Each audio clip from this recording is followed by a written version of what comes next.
Welcome everyone. Today I have another new episodes and welcome everyone in World Talent Economy Forum. Today I have another mentors and he's a very dynamic mentors. He know how to build a business. He helps a lot of startup and tech companies and different kind of startups, and he helped them to make a millions of dollars business.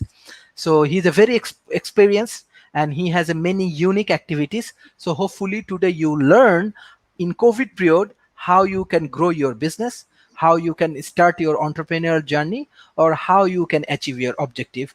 And he's Mr. Maverick. So hello sir, how are you today?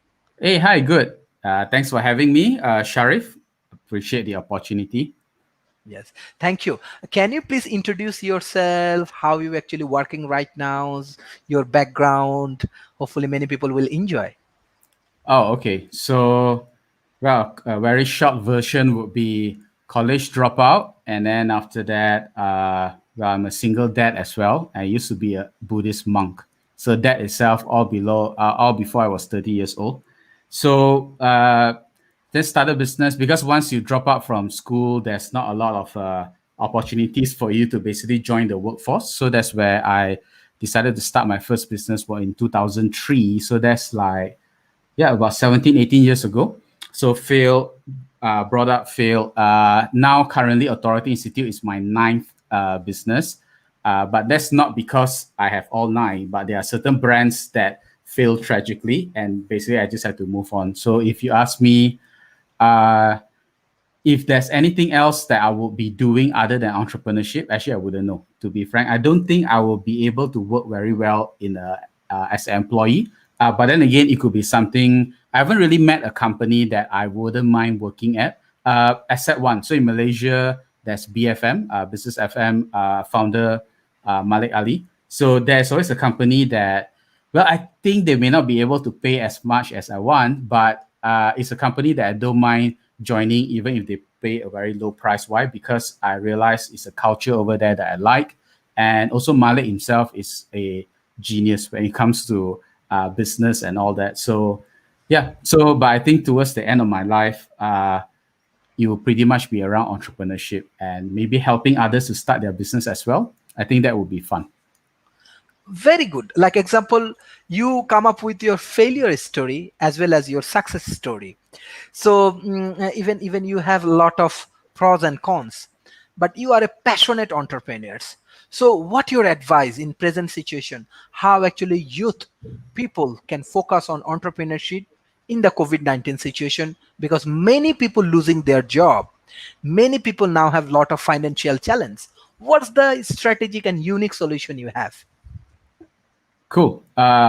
Okay, so I think passion, I guess when I started, when I was naive, maybe I believe in that. But as I grow older, I think passion doesn't really put food on the table because whether I like it or not, I mean, I came from a below average family. So if you don't work, you don't get money. If you don't get money, you don't get food to eat. So that has always been the rule at home. So it's something I realized at work as well. So I realized that a lot of entrepreneurship, a lot of entrepreneurs, they actually spend too much time focusing on their passion, but the business could be dumb, the business idea could be stupid, but just because they have passion, look, it doesn't put food on the table. We have to be realistic in that area, right?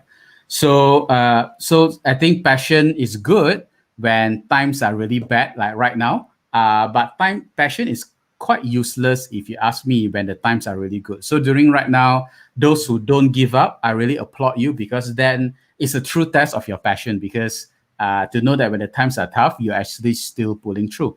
So what I usually do with um, those who left employment either voluntarily or whether by force, is that whether you like it or not, if you have been in one profession for 3 years or at least 5 years, I believe in three, if you really work hard during the 3 years, you would have enough skills, you will have enough knowledge and connections to actually start a business. So it doesn't have to be one that is very big. One of the easiest business to start is actually a consulting business, because so a good test would be, throughout the last few years, did anyone come to you and actually ask you to solve a problem. Let's say they usually buy you coffee and say, "Hey, I got this problem. Can you help me?" If let's say people actually come to you, whether you solve the problem or not, that's besides the point. The fact that if someone actually comes to you, it means that you actually have certain value to other people you may not know of, because people may not come to you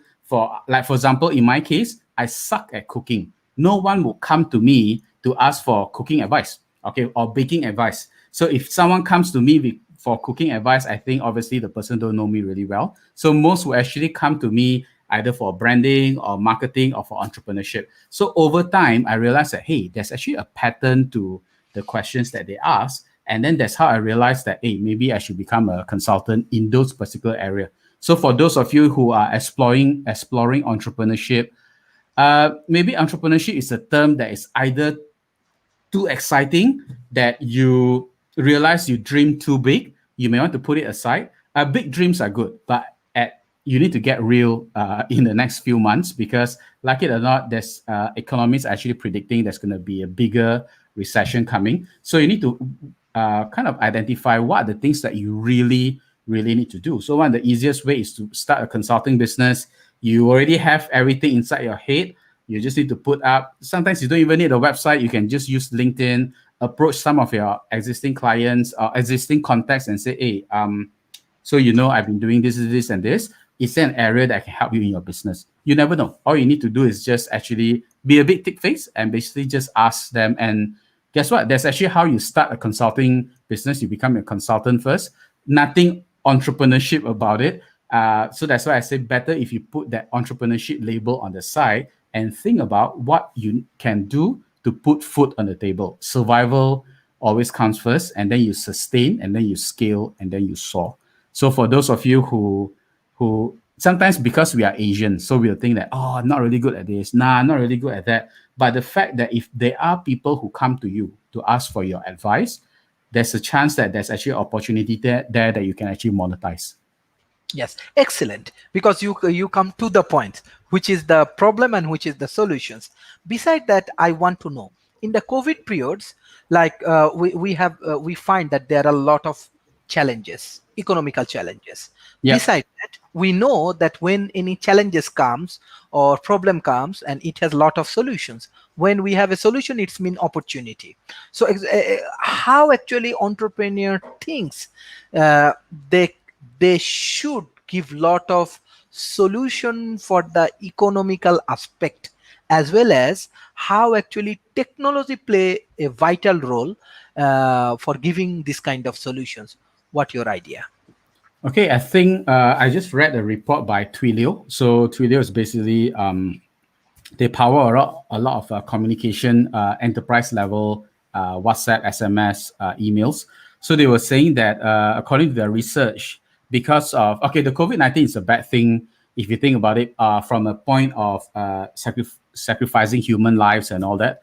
But one thing it did really well for the whole world was that it accelerated technology by up to 7 times. So in certain industries, up to 10 years, which means that technology by right wouldn't be available until 2030. But because of COVID-19, everything speeds up, which I don't know, in the next few years, we will see the consequences of it. But on the short term period over here, it's a big gain. So to say that actually all businesses suffer in the last few months, is actually not true. Only those businesses who refuse to change, they are the ones that suffered the most, especially those who have uh, problems with logistics, fulfillment, which means they cannot deliver. So the customer wants something, but they cannot deliver. For example, if you were a dentist at the time, or esthetician or beautician, you can't do any of that because your model of business requires the customer to come in, or like a barber. If they can't cut your hair, the transaction cannot happen. And it's not that the customer don't want the barber to cut the hair, it's they couldn't come. So you are being restricted, which is nothing common, because certain countries, they will have certain limitations. Oh, you can do this, you can't do this. So entrepreneurs are always the ones that go around it. So I know some restaurants, what they do is that, well, if the customers cannot come to us, why not we go to the customer? So there are some high-end restaurants in Thailand. What they do is that, so they cater for the ultra elite, those who don't mind paying, because there are people who are rich regardless how bad the global pandemic is, and they want to pay for the experience because they've been locked down at home, they can't go out. So what they do is that they can actually order for the whole restaurant to come and to actually cook for them. So used to be the customers go to the restaurant, now it's the other way around. And delivery is a common one. I see a lot of restaurants that did really well during the COVID-19. They actually streamlined their menu, which means instead of offering like 30, 40, or 50 items, they actually cut down. And in the process of cutting down, they realized that, actually, these other dishes wasn't actually profitable at all. They should be focusing on this. And this is also not new because if you look at McDonald's, for example, over the last 10 or 15 years, they have streamlined a lot of their menu. So last time they used to have multiple different type of burgers and all that. But now if you just take a step back when you're at McDonald's, you realize that, hey, actually the patty that they use for burger one, they actually use it for something else at burger two. So it is actually a way for them to streamline. So that's why I say in the last, there's always opportunities in crisis. Okay, whether it's technology or not, it's always up to the business owner's mindset. If I know some businesses, they rather close shop, they rather terminate their business, they rather close shop than to innovate. Some restaurants could be 80 over years old. The one in Penang, I heard, don't want to do delivery, don't want to do takeout, and they decided to close the business for good, which I think, if you ask me, it's actually not that they cannot do takeout. Food Panda, Grab is around. You don't need to invest a lot in tech. Actually, even a WhatsApp is good enough for you to do a simple booking. But I think end of the day, it's actually up to the entrepreneur themselves whether they want to change. I know there were certain business owners. I don't call them entrepreneurs because entrepreneurs usually thrive on problems. Whenever there's problems, people like me, we were like, oh, excited, there's actually problems to solve. But I think business owners, sometimes what they do is that they are not true entrepreneurs because they would rather wait. So they'll wait, oh, okay, let's just see how this thing falls through, 1 month, 2 months, 3 months. And they would rather give up rather than to try something new. So I think if you ask me, that is not so much a spirit of entrepreneurship. Those who did really well, I think they demonstrated the spirit of enterprise. So for those of you who done really well in the last few months, really big applause to you because chances are it's either you didn't change anything and your business grew, which means that your business was actually primed for success. Zoom, for example, is one of the business like this. Razer is another company, gaming company. So they didn't really change that much. But when the COVID-19 hit, their business just soared. But then there are other businesses who have to change their business model to accommodate to the current time. So regardless if you are riding the wave or you're adjusting the sails to ride the wave, I think you're doing well. But for those who are like, oh, let's just wait it out, I think waiting and hoping are the same. They are both bad strategies. Exactly. Excellent. Excellent. Because you are actually core strategic from the business. So World Talent Economy Forums is a very diversified. You can see people from Cyber Jaya to Silicon Valley. Many people from around the world, from MIT, even from Stanford, and even Malaysia, everywhere, Europe, Africa, South Asia, Middle East, everywhere. Many unique people like you, they are joining. What you want to share with them about the Malaysian present conditions in COVID periods and what are the opportunities entrepreneur will get if they observe or if they join in Malaysia? What your advice to them? Yeah. Okay, but let's look at opportunities on the global scale first. Like because this time you mentioned people from MIT, people from Stanford. Work with some of the people from there as well. I realized before March, somehow you were like, oh, whenever you're in Malaysia or whenever I'm in Seattle or whenever I'm in Silicon Valley, I will come and visit and we'll talk. But the truth is that because of the whole COVID-19, we don't get to travel anymore. And then we realized that, hey, we should have done Zoom a long time ago. So, or done, StreamYard, like where we are now, Facebook Live or whatever. So last time we could have this conversation, to be frank. We could have done it and the technology didn't really change that much. Zoom has been around, Facebook Live has been around, StreamYard has been around for a while. It's just that they basically took prominence over the last few months. But the funny thing was that why didn't we capitalize on it before?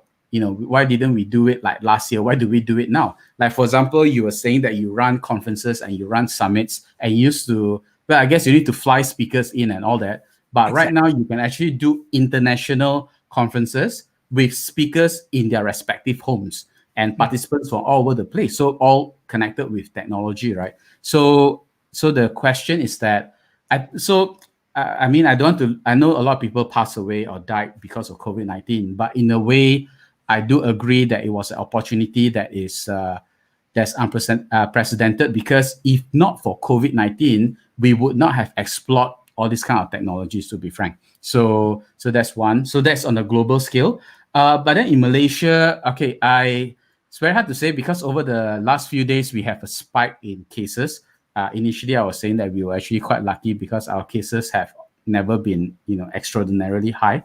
But over in Malaysia, I think one good benefit is that we are actually cross-lingual, bilingual. So we can actually speak, or even trilingual, we can speak multi-languages. mm, So right now, the good thing is that for Malaysians, you can actually seek for employment overseas, because companies who do not practice remote working before, guess what? In the last few months, they have to do remote working, and then realize that, hey, instead of hiring someone from like Europe or in US, for example, they can actually hire someone from Southeast Asia, or even Malaysia, because our accent when it comes to English is one of the most easiest to understand, because we have the least accent actually. So if you don't know what's the accent, try talking to someone from Ireland or Scottish, then you will know. So ours is the most bland accent, so it's always easier to understand the English that we speak. So which means that now we actually have the opportunity to actually work for US companies, to actually work for European companies, where we can benefit from the exchange rate. Okay, so that's something that if you're looking at Malaysia, I'm not saying we are cheap labor, but we are actually very talented in terms of communication. A lot of code companies, instead of going to India or even Singapore, they are actually looking at Malaysia talents right now. So for the very simple reason of being able to communicate and also proximity. So I think it's an opportunity that you can benefit from both sides. I know you have a lot of students over here as well. Although I'd like to see how the universities are going to play their game, local universities, in the next few months, because if all universities are now online, okay, because we don't know how the COVID thing will actually pan out. So if everything is already done online, the classes can be done online. So used to be a Malaysian student would say that, oh, I can't afford to study in MIT, can't afford to study in Harvard, because the flight there, the expenses, all that is going to be expensive. But guess what? Right now, if you're willing to shift your timing, which means you need to follow Boston or you need to follow American timing, you can actually attend or even partake in a full degree course while you are at home in Malaysia. Your mom can still be cooking for you, but at the same time, you can actually attend an Ivy League education that otherwise you would not be able to afford. Now, here's the thing. What are the private universities in Malaysia going to do? Because if I can, okay, I'm sorry again, Sunway is also a client as well. So if let's say I'm a student, I have um, I can choose to take business from Sunway, or I can choose to take business from one of the Ivy Leagues. Let's just call it Oxford, for example. So prior to this, I can't really afford to go to Oxford, because even though I have a scholarship, the expenses and all that, the flight, if let's say I'm a poor student, I can't afford it. But so that's why I go to Sunway, for example. But right now, if both are the same, because I get to attend the training at home, if let's say the cost fee for Oxford or Harvard is just slightly more, it's totally worth it. So I think it's fine on the Ivy League, on the international university side. My question is actually to the private universities, what are you going to do with it? Because the local use, government universities, I don't think you'll be affected that much. But the private use, if I can afford to spend this amount of money, why wouldn't I want to spend 10 or just 20% more to basically get a more prestigious education? So I haven't really seen a lot of conversation around this area. Like for example, Taylor's Lakeside campus, one of the biggest selling point for them was that they have a lakeside, in the campus. mm. But if I'm paying so much money and I can't go to the Lakeside campus anymore, why would I want to go to Taylor's, right? So these are the, so I think these are the, it's very funny if you think about it, because you would think that them being the education space, they will innovate faster. I don't see that yet, to be frank. So I think the education industry had to kind of like catch up faster to accommodate for the challenges of the recent times. Yes, thank you. There are some good audience response. I want to take audience response. And I think they are observing your show and they are very happy with that. Humaira Tanzila, she said, hello, sir. It's a very valuable discussion. Thanks for sharing your ideas. So I think they are very happy with your entrepreneurship idea. Araf Meraz, he said, nice discussion for current situation. Thanks, World Talent Economy Forums and Mr. Maverick. What are the new things to look for when starting a business in a situation where many business are closing down? Okay, I think Ah, this is very specific questions to you. Yeah, Ginchu, I I can take okay, that first. okay, Thanks, okay. Araf, for the question. Okay, but let me be clear. Whenever, okay, now the situation is not the best. Okay, never take advantage of another human being. Okay, I'm not asking you to take advantage of, not to capitalize on people. Always capitalize on the situation. Okay, so there are two types of opportunities: opportunities that arise because of the person, or opportunities that arise because of the situation. So I think all of us, we are, regardless of what religion you're in, you're supposed to be a good human being. You are not supposed to take advantage of other people, but you can always take advantage of the situation. So, for example, you are noticing that a lot of businesses are closing down. Yes, which means because over at where I'm staying here, a lot of wedding studios, a lot of photography studios, a lot of cafes, they are closing down. And a lot of times they may not even have the money to actually remove the renovation. Okay, they're supposed to have money to restore everything back. So if you can go in with a partnership with the owners of the unit itself and say, hey, you know what, I'm going to take it over. Or sometimes you may want to wait. You may have to wait for a couple of months to get because the owner will eventually become desperate. They don't mind giving you a very good deal. So there's a couple of malls over here where if you sign a 2-year contract, they will actually give you 6 months rental for free, or they give you some form of fixtures or some free fixtures over here for free. So I think there are a lot of assets that you can actually get at a very cheap price. So that's one. Second, just now, Sharif, you already mentioned a lot of people are retrenched, they don't have a job.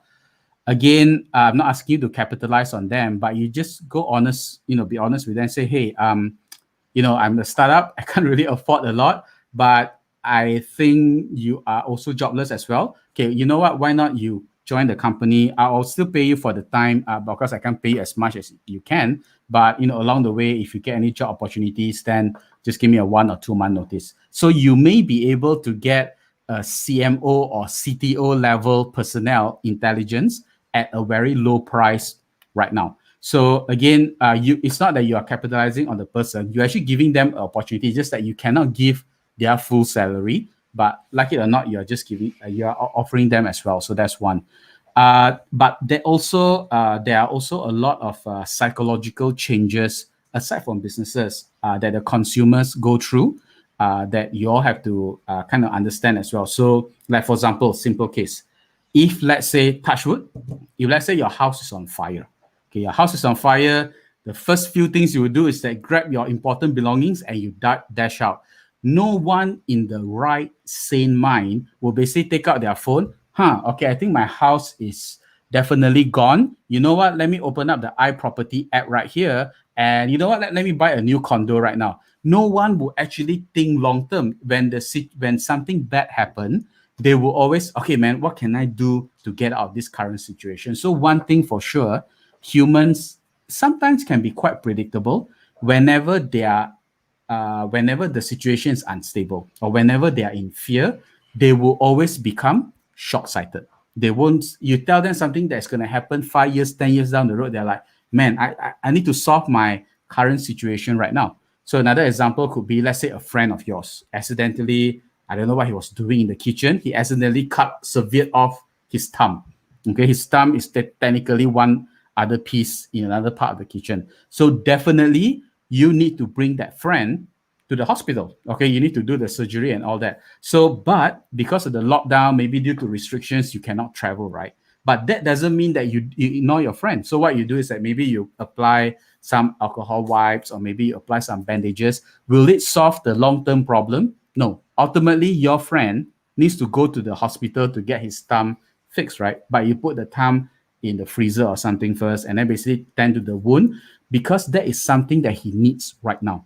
So you need to start asking yourself, whatever business you're in, all your consumers, all your target markets, all your prospects, from long-term vision, they have start becoming very short-term. So if you don't sell them something that is short-term, they will not buy. So if you can't sell them an investment that's like 5 or 10 years down the road, you need to sell them something that they can get in a very short time. So this is also something that I think all entrepreneurs and all business owners need to understand. So if you still use the marketing message that you used 6 or 12 months ago, it will not work. As a matter of fact, the customer will say, "Hey man, keep up with the times. Things that already changed. How come you're still using a flyer from 2019 over there?" So that's actually a huge topic itself, which I don't really have time to cover. But if you want, if it's okay with you, Sharif, I can share a link, because I did a recording for another group on the 3 psychological shift. So the three Mhm. psychological shift that all consumers actually go through. That if you want, I can share it, the link over here. Then you Yes, all can yes, watch yes, it later, yes. Definitely, because definitely. it's a long lecture. I don't want to take up too much of the time as well. So let me see whether I have it. Oh, cool. So it's called this. You can just go over, you click on gain access right now. I will just drop it in the link. Um, then just watch the 20-minute video, Hmm. basically explaining, because like it or not, technology will change. Okay, Hmm. strategy, you always need to change according to the times. But the Hmm. one thing that hardly ever change is actually how humans behave. Hmm. Whenever there's fire, I will always go to, I won't think long term. I will basically think short term. And how do I get out from the room first? And how do I get out from the house? And how do you do step by step. No one in the same mind would take out the plan and start mapping their plan for the next 6 months, because they need to get out of the burning house here. So, of course, it's not just burning house right now. There are other types of psychological shifts as well. Of course, if they watch the video, they can, I guess, understand more. So that will help them identify opportunities. Actually, there are lots of, like, even face masks. So there are a lot of face masks. I mean, I don't. So most, okay, I have a big face, so that's why most masks would fit. But when kids go to school, some of these masks are actually covering their whole face, including their eyes. So because there are not enough face masks that actually is tailored for kids. So now I see a lot of more, some, I don't know who created it. It could be some tailors who started creating customized masks for kids, so that kids can actually bring it to school. That is an opportunity, because that face mask will not have sold 9 months ago. But now, because of this current situation, everybody have to wear masks. So if you ask me, when it comes to entrepreneurship, I think it's two things. One, you must be able to spot opportunities. And second, you must be able to solve problems. Of course, there Hmm. are other stuff as well, but these two things, at least the way I look at it, are the important factors. Lah. Mhm. Thank you. Thank you. Already I share your website, authority.institute. This is actually excellent organization. Even personally, I attend your program, and I saw that your training, your activities is very dynamic. We will not get it from the business schools. It's completely different. So that's why I really feel honored that I invite you in World Talent Economy Forum. So beside that, there are more audience response. I think Gin Chua, he said, never saw it that way with our English. Nur Fazrin, she said, good evening, everyone. Hope you all are good. What are the new opportunities in Malaysia created during the COVID-19 periods? So yeah. So I think one would be in the areas of marketing. Digital marketing took a huge climb over the last few months itself. Logistic companies, I think Food Panda, sorry, was it Food? Yeah, Food Panda basically got quite an advantage in the last few months itself, because they weren't exactly the biggest players in the Klang Valley area. They were quite strong in other states. But in this time, because no choice, Grab wasn't able to fulfill some of the orders, I guess. So some businesses that are more suitable in the situation to be used, they can actually manage to capitalize on the situation. And then in the areas of education, like what we are doing right now, so used to be conferences, trainings, it has to be physical. But nowadays, the thing is that I think the clients would be, hey man, traveling to your hotel, I need to pay for parking and then the jam and all that. It would be totally cool if I can attend the training in my office. So if let's say there's an urgent meeting, they need me, I can just go out and address it. So this wouldn't have happened if not for COVID-19, because the truth is that our mentality was so set that because when we grow up, we always learn in the classroom. We did not learn from online. Okay, we didn't learn because all of us have the privilege of going to school. But because of the COVID-19, we have no choice but to do meetings and do trainings online. And then the clients would be like, hey, actually, that's not that bad. It's actually quite okay. I managed to save some time. I don't have to travel, save some food costs. And actually, I understand what the trainer is saying as well. So because of the forced situation, they actually pick up new habits. So like, for example, I know some, me for one, okay, my habit did not change. During the lockdown, we are not allowed to eat outside. So I am a person that I hate takeaways. Okay, I hate takeaways. I already pay so much money. I want you to present the food in front of me. I don't want to buy back. But because of the lockdown, a lot of people are forced to order food. So those people used to think that, oh, they're gonna spit in my food, or they're gonna shortchange me, they're gonna give me shitty stuff and all that. I have to pay a lot, and the food is not so good. But after they experience it, then they realize that, hey, actually the food is not that bad. It's like, okay, it's not exactly from the restaurant, but it's way better. I got variety and all that. So what happened is that even now actually they can go out and eat, but on this lazy Sunday, as they are watching Netflix, and they'll be like, oh man, kind of lazy, I'm hungry, lazy to go out, you know what, let's just order food. That habit did not exist 9 months ago, but now guess what, it have changed. So I think in Malaysia, even if you are thinking that you need to set up a restaurant or a bakery to sell, not true. You can actually start doing it at home, start small, because during the last few months, they have started ordering stuff on Instagram. Your customers, your future customers, have started ordering stuff on Instagram, on Facebook. They are used to the habit. So they used to be, perhaps they don't trust Instagram bakers. But now, because the experience is that, oh, these people are actually not that bad. So one of the accountants that I know, during March and April, because she couldn't go to work, so she decided that, you know what, every Tuesday and Thursday, I'm going to bake puffs, cream puffs. And just 2 days, because she needs to spend time with her family, she recently just quit her job and basically just got her own bakery. So she started a business during lockdown just because she was bored. And now she's actually, well, I guess in a way, living her passion. Maybe accounting wasn't that exciting. But these are some, I guess, some opportunities, even tutors. So tutors usually need to go to, home tutors need to go to your home to basically conduct classes and all that. But now they can actually do it online. So I think technology have enabled us to bridge the gap. And because of the gap that is bridged, it has actually opened up, if you ask me, there's a lot of opportunities. You lose certain things.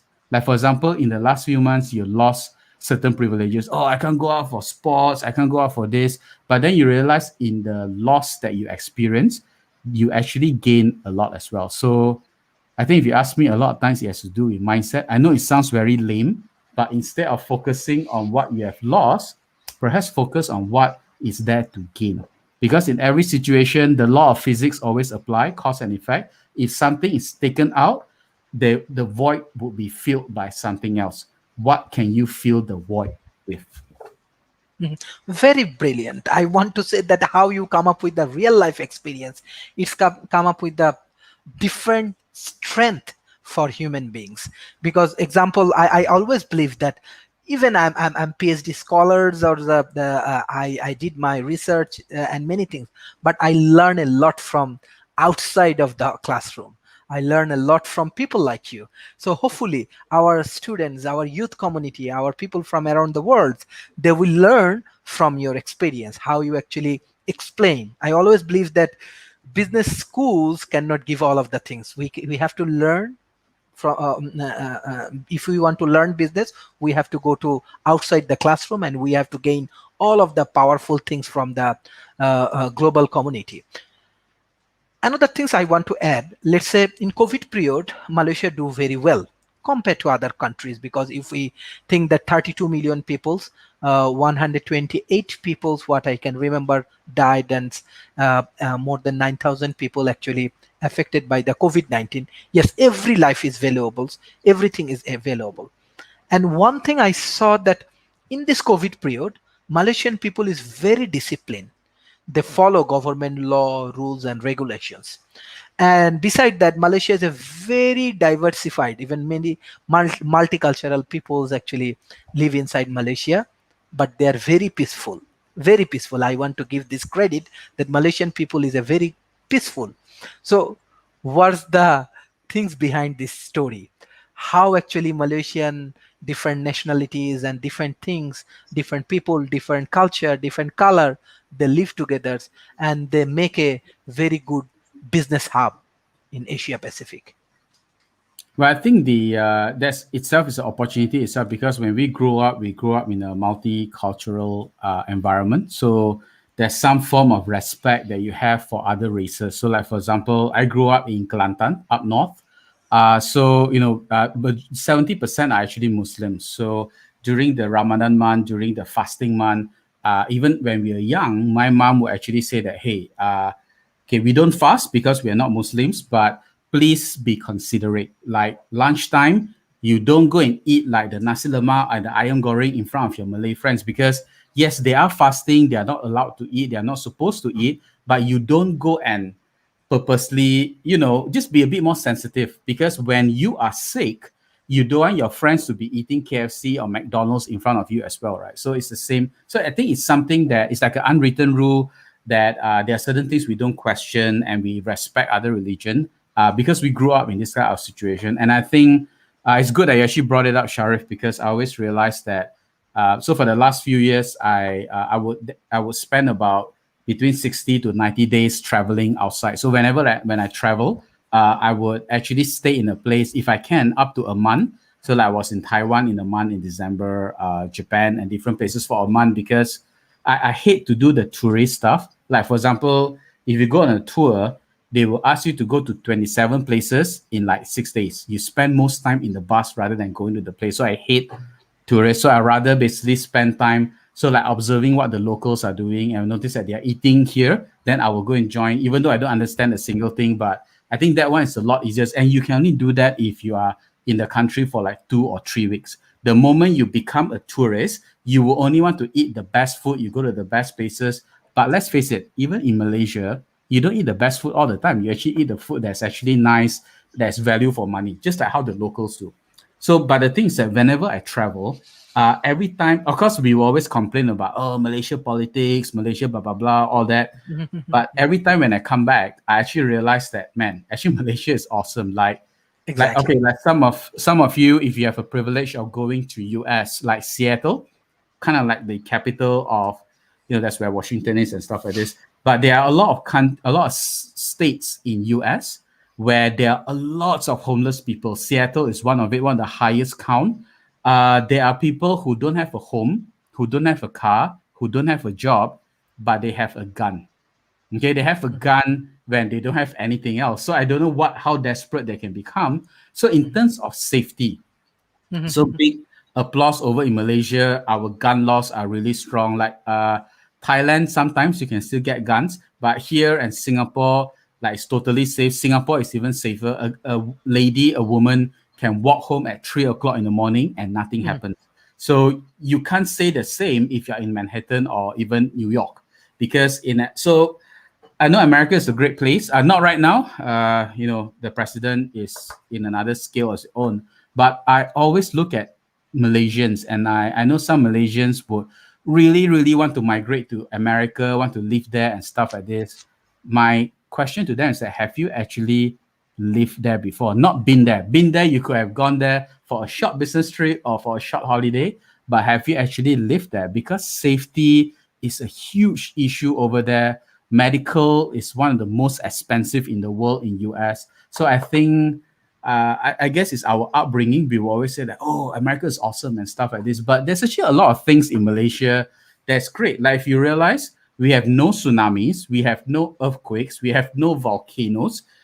We basically can harvest almost 24/7, 365 days. There are some countries which has winter. You can't do much harvesting during that time. And public education, we have public transport. If you don't know, if you think that the MRT and LRT here are crap, try going to places where there are no public transport, and then you will suffer. Like when I was in Sudan, Sudan is generally a peaceful place depending on where you are. In Khartoum, it was actually fine. But there are some places where traffic is, you say traffic in KL is bad. If you've been to traffic jams in Sudan, even between the cars, you can't even go, a thin person can't go through between the cars. That's just how jam-packed the place is. Water sometimes can be an issue. So that's why I say every time when I come back to Malaysia, I realize that, man, we are actually freaking awesome. There's actually no other other than Chiang Mai, certain parts of Japan or Taiwan, there are actually no other places that I kind of want to kind of settle onto around Asia. So, but because of that, I think it opens up a lot of opportunities. Maybe not right now, but I think more and more expats will actually want to come here to work. Mind Valley. So, Vision is a friend of mine. We started together. We started the Project Renaissance together at Mind Valley, and they were kind enough to host us when we were doing our community building. And one thing that I'm always amazed with Mind Valley is that they have anywhere between 200 to 300 staff, 80 different nationalities. They have people from all over the world who don't even know where the heck Malaysia is, and they come because they want to work for Mind Valley. So I think if more companies can become like Mind Valley, we will literally open up Malaysia to new places, like to new countries who otherwise they will never know. So, but that one I think is a plan later, because business travels is still very restricted as of right now. Yes. Thank you. Thank you. That is the important point, that Malaysia is a very peaceful country. Yeah. Even example how actually their people and they live together. I think this will be very good example. Even COVID period, Malaysia show how capable they are to handle this kind of things, and their healthcare system, their food, their housing systems, their world-class infrastructures, and Oh, everything is affordable. you talk about healthcare. I need to give a big shout out. I forgot this to Dr. Exactly. Noh Hisham as well, because when he came on board, the way he handled the stuff and all that, it's just, I mean, look at it. Exactly. There are other okay. Just look at Singapore. Okay, just look at Singapore. The cases.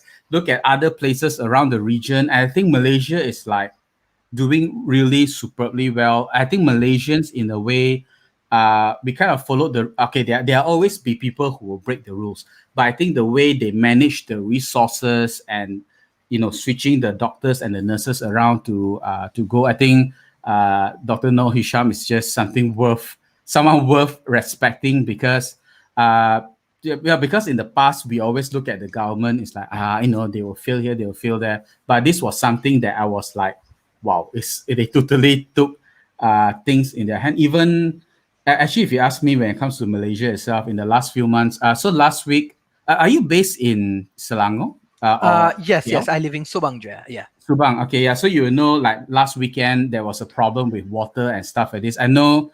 Okay, a lot of people are blaming Ice Selangor. Frankly, they shouldn't take 100% of the blame, because the pollutants come from somewhere else. Perhaps they need to basically tidy up certain measures here and there. But I think one thing that they fail to look at is how fast the recovery actually happened. So some places are a bit slower, but I think Subang and certain parts of PJ were like within 24 to 48 hours, everything was actually stabilized and all that. Because if you really took time to understand how the pollutants actually affected the whole, filtration of the water and stuff like this, you'll be like, wow, okay, they literally did magic. So those are the little things that, well, sometimes we complain. We complain, oh, there's no water and stuff like this, but we fail to look at the days where we actually turn on the tap and there's actually water. Because some people have not been to countries or have not been to certain villages where there's no indoor plumbing. Sometimes there are water and sometimes there's not. So we take those kind of things actually for granted. So those are the initiatives that I think the government did really well. Yes, there are a couple of screw ups before. Let's not going to get into politics, but I think a lot of things, if you were in their position, you realize that, man, okay, this is not something that is actually easy. So really, hats off and salute. Exactly, exactly. Because even we do different kind of international discussion. Even we do discuss with the White House correspondents, and they also joining in World Talent Economy forums. Even we go and we arrange different kind of TV shows. And I always says, even though people say a different kind of thing, but personally, how I see in COVID periods and before COVID period, how Malaysian politicians play their roles. Even many people say many things, but my observations, it's really good example for other country. Even Yeah, it White is. House correspondents, he was really really thinks, yes, your prime minister, he's moving in the shopping malls, in the markets, and doing this kind of policy and taking this kind of things for their people. This is really good example. But definitely we have to explore it. We have to share this good news with around the world. That is the things actually World Talent Economy forums, we are trying to understand the global economy and trying to share the good things. Always people run behind the negative news, but we Yeah, are trying to give the positive things as well. Like we always believe positive people like you. There are more questions. which I think, Sharif, what you're doing well is that because like you have people from all over the world, and so we went through lockdown, and we will complain, oh, we're like prisoner of our own home, blah blah blah blah blah blah. But I think if you talk to other people from different countries, you realize that okay, those are Yes. real. It's a lot worse. So I have friends in Portland, Oregon, who you are free to go out, but all the shops are closed. You cannot do Yes. anything. After walking one round, you will come back. Here, Mhm. at least the business can still serve you. Limited, Yes. but they can still serve you. So there's no prison, but actually you realize the prison is actually the whole city itself because you can walk Mhm. around and there's nothing that you can do. There's no food that you can actually buy. That's Mhm. actually worse than over here. Yeah, sorry, you were Yes. saying something, Sharif? Yes. There is the audience questions because they are really enjoying your sessions. They are really motivated on from this session. Mohammad Sohel Rana, he said, "Hello, Mr. Maverick. It's a great discussion. How to encourage university student to choose social entrepreneurship as a career path after graduation." Okay. So I think social entrepreneurs will always have a special place in my heart because whenever I meet someone who in social entrepreneurship, usually said I'll help them out or otherwise paid advice I will give to other businesses, I will try to help them out as well. For the main reason because I think you are facing a harder challenge because you have certain obligations because of when you started off social entrepreneurship. Like for example, you may pledge a certain amount of profits to sustain certain things, or you will hire perhaps those individuals who other people don't want to hire, like for example, ex-convicts or juvenile cases. And because of that, it eats into their profit margin. So which means that they have a smaller profit margin to actually play with. So that's why I always encourage those. I think younger generations they love to explore social entrepreneurship is because it's a business that not only makes money, it's not a charity. Please don't confuse charity and social entrepreneurship. They are two totally different things. But it's a bigger challenge, which is good for the younger generation. But at the same time, it's also something that they feel good. So they may not be earning as much as their other counterpart, but at least they are actually doing good in the world. So uh, I think the support should actually go to where you see, 10, 15 years ago, when we started businesses, sometimes we still had to support our families because if you come from a poor family, when you start a family, you kind of need to sustain I need to support the education of your younger siblings and all that.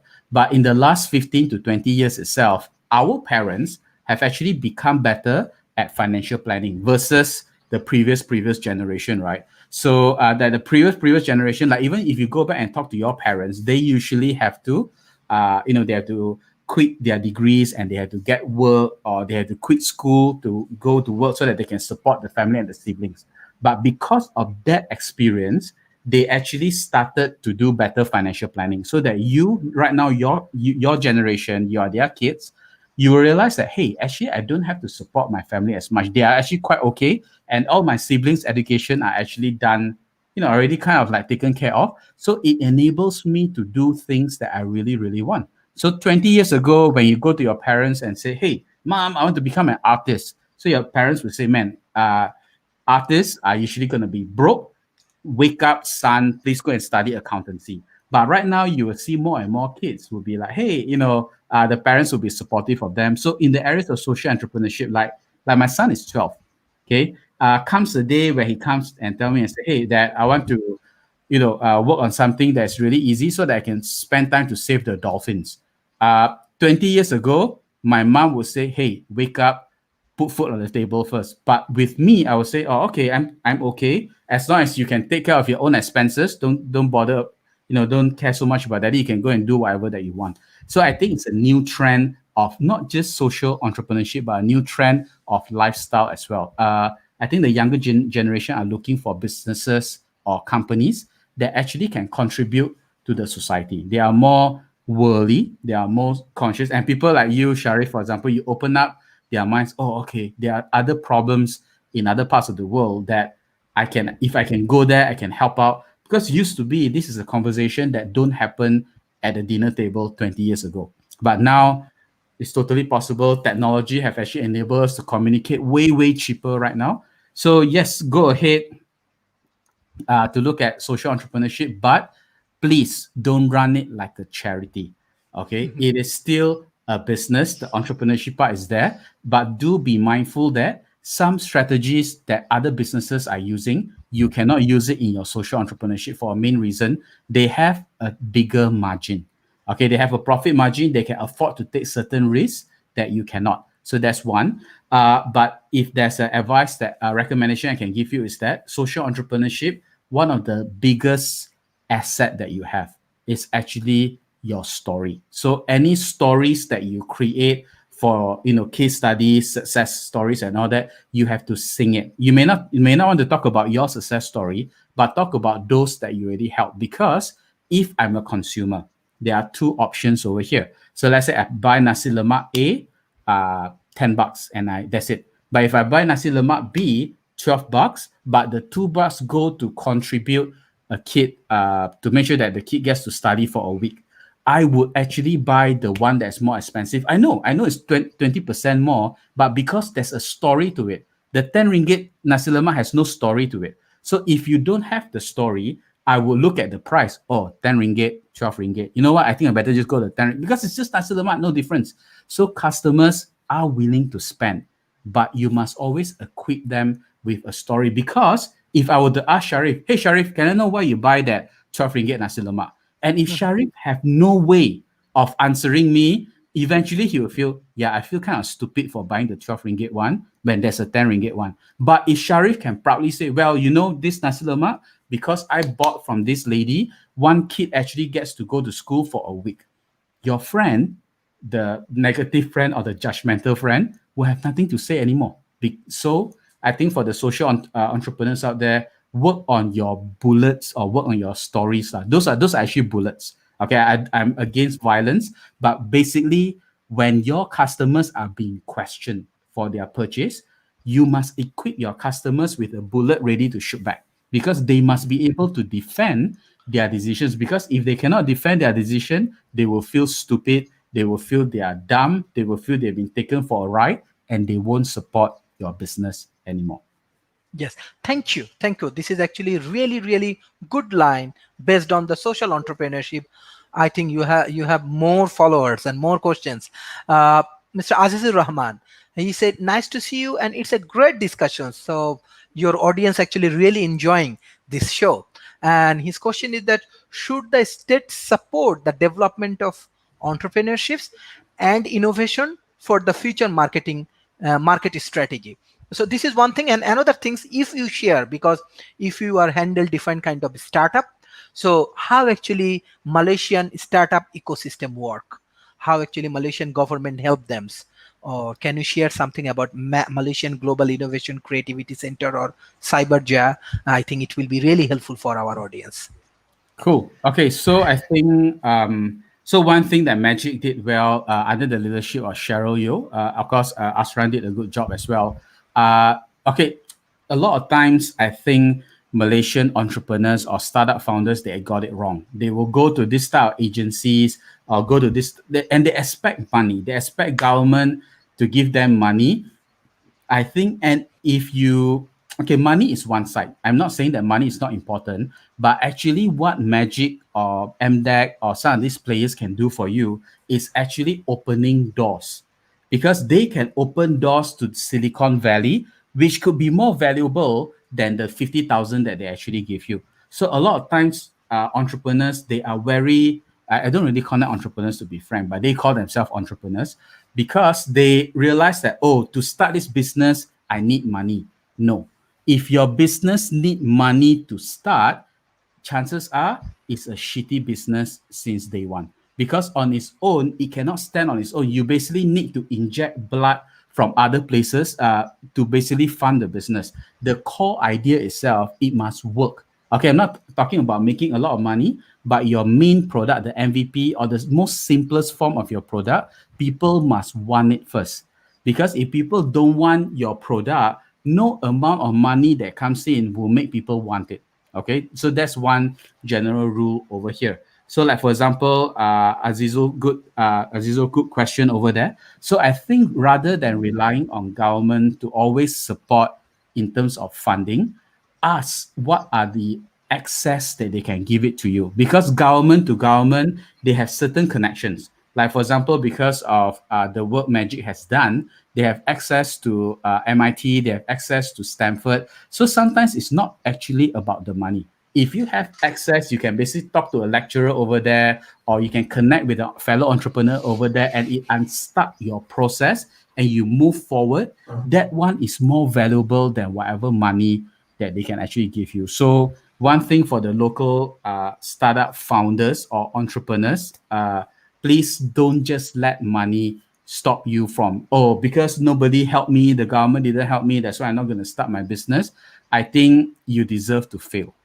Okay, you deserve to fail because you do not even have the heart to basically build something you believe in just because the government is not giving you money. If you really think your business is good and you think you really need the money, go and get a bank loan.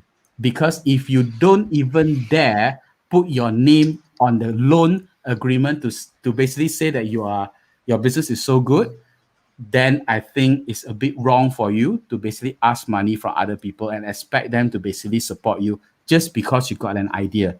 Ideas, you can get it dime a dozen. Ideas are cheap. For $1, you can get a million ideas nowadays, but execution is key. So demonstrate that you can execute, and believe it or not, when the product is good, you don't even have to rely on government funding anymore. The customers will support it. So when I was in Sudan, um, I heard this. Okay, this could be a bad example, but it was a real life story, so I guess I should share it. So for those who cannot afford tobacco, they basically use a type of it's like a paste, tobacco paste, where you put it under your lip and then you suck it for the whole day. So it's a lot cheaper. So what happened was that it's an interesting thing. The biggest company in Sudan that supplies that actually can give it to you for free. Okay, here's the funny thing. Their business is to sell that nicotine strip. But if you have no money, you can actually go and line up and they will actually give it 1 day supply for you for free. So I was thinking, man, that's weird, because if you're giving it for free, what's stopping from all the customers to actually get it for free? They don't have to pay anymore, right? And then the Sudanese actually look at me and like, oh, okay. Because it's no manners. Because if we can afford it and we go and take free stuff, we are demonstrating we have no honor, we have no manners. And I'm like, okay, that's embarrassing. But the second thing that they said that really struck me was they were saying that if everyone were to go to basically take the free nicotine patch, nicotine gum, then the business will collapse. I don't want the business to collapse. That's why I want to support it. So if you notice, the conversation over here is that they care for the business so much that they want the business to succeed because it carries a product that they like. So the lesson over here, build a freaking good product and the customers will support you. Don't think Yes. about funding and whatnot. Yes, this is the good things, that if we just focus on our someone come and give the funding, even it's a strategically always not good. If we make money for our from our business, and how you actually help the different kind of entrepreneurs, you actually help them to grow their business, you help them how they can sell their things, which is very important.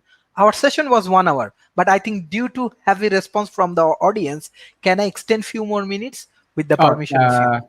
okay, because I have a short meeting in a bit, but I'll take the last one by Hosni Yes, Yara. Hosne Ara Firdaus, she said that, dear sir, it's a great discussion for the young entrepreneur. What are the policymakers' concern in the business market and entrepreneurship in Malaysia?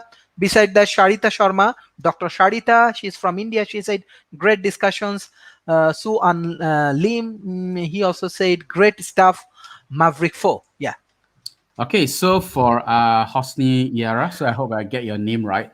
Okay, so again, the policymakers, I guess their concern is that in Malaysia, at least this is what I noticed, there's a lot of spoon feeding going around. It's like, oh, the government just sent me for training to do business and all that. So one thing that you mentioned over there, Sharif, and I know there are a lot of educators over here, but because my my business, myself as an entrepreneur, I grew up on the streets. I started businesses on the streets. So sometimes people do ask me, "Hey, Maverick, if ever I got the chance to actually start a business school, how would the syllabus be?" Oh, mine would be quite easy actually. The course is only 3 to 6 months, and your job is to, as a student, is to look for a charitable home out there and turn it into a profitable company. Because if you can turn a charitable home and build a business model around it and it becomes a sustainable business, you have graduated business. Because nothing much that you can learn in a business degree can actually prepare you for whatever that's real life, to be frank, especially when it comes to marketing. So you theories are good and all that, but end of the day, entrepreneurship, I think one element over here that we realize is that one, they have to be problem solvers. They always have to basically be curious. And the last thing, the third thing, if you ask me, they basically always have to be able to basically turn situations around with the least amount of resources. If you don't know something and you are an entrepreneur, naturally you will go and hunt for the information. So that defeats the purpose of actually going to a degree, because if I want to learn something, I can just go and Google, get the answer and apply it on the spot, right? So, but I guess in the areas of policymakers, when it comes to the business market over here, in the last few months itself, I think there are a lot of stimulus package that has been going on, which is good. The moratorium is supposed to end of this month, which means that consumers will realize that, oh yes, I actually have a house loan and a car loan that I need to pay for. So those are the things that perhaps the policymakers may want to be aware of, because after October, I think there will be a great shift in the amount of spending. The spending will be a lot lesser, because for the last few months we have been spending money that we should be doing something else with, to be frank. So I think those are the areas that, I mean, I can't say much from the government's point of view, but one thing for sure is that stop spoon feeding. Perhaps the whole education of entrepreneurship has to turn it the other way around. Explore mentorship, at least being a shadow of another entrepreneur and all that. That nothing gets more real than when you see a business happening in real life. Then only you realize that, man, a lot of the stuff in the textbook doesn't make sense, or suddenly it start making sense when you see it in real life action. So nothing against the lecturers and all that, but so I guess I'll end with this story as well. That will actually give you a hint on how policymakers can actually change over here in terms of education. So I was actually approached to actually guest lecture at one of the universities over here. So and because of the work that I've done, the experience I have, the businesses I have built, but when they found out that I was actually a college dropout, the conversation stopped, because they think that, oh, because you're a dropout, you don't have a proper degree, you cannot guest lecture over there. Then I was asking, yeah, but what about the 17 years of business experience I have and all the stuff I've already done? They say, oh, nah, we kind of want to look for someone who has a degree. So I think that's one policy change that need to happen, because if universities can allow even those who don't have a proper look, some of us could be poor, That's why we couldn't afford a proper degree back then. So if you allow those to actually come in, I think they will basically show the next generation of entrepreneurs what they actually need to not only survive, but to actually thrive in changing markets like right now.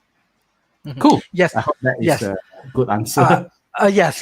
Thank you, thank you. There are more response, but due to time constraints and other things, I directly want to go for your sum up. What's your concluding remarks for entrepreneurship? Just I want to take one comments. Onika Shams, she said very explanatory sessions. Thanks, thank you for giving us the time. So I think people really enjoy your story from this street, your story from your success and failure, and how you actually motivate them. It's really helpful for new entrepreneurs. So what's the concluding remarks you want to give for World Talent Economy Forum? So I think this applies to those who are exploring entrepreneurship or intrapreneurship, because a lot of businesses right now, they have this concept of entrepreneurship where their employees start thinking like entrepreneurs. Okay, so I know it's lame. It also starts with how your mindset works, because your mind is set in a certain way. So if you don't change your perspective, like maybe a couple of things that I mentioned, like just now when I mentioned about traveling. So maybe I would think that, Malaysia sucks, the public system sucks over here and blah blah blah. But when I go and travel, and when I come back, my mindset shift, because I started realizing, man, their safety is shit. Like I don't have electricity, I don't have water supply and all that. Malaysia is awesome. Why? Because the mindset shift. So I think one parting message for the listeners is that experience life.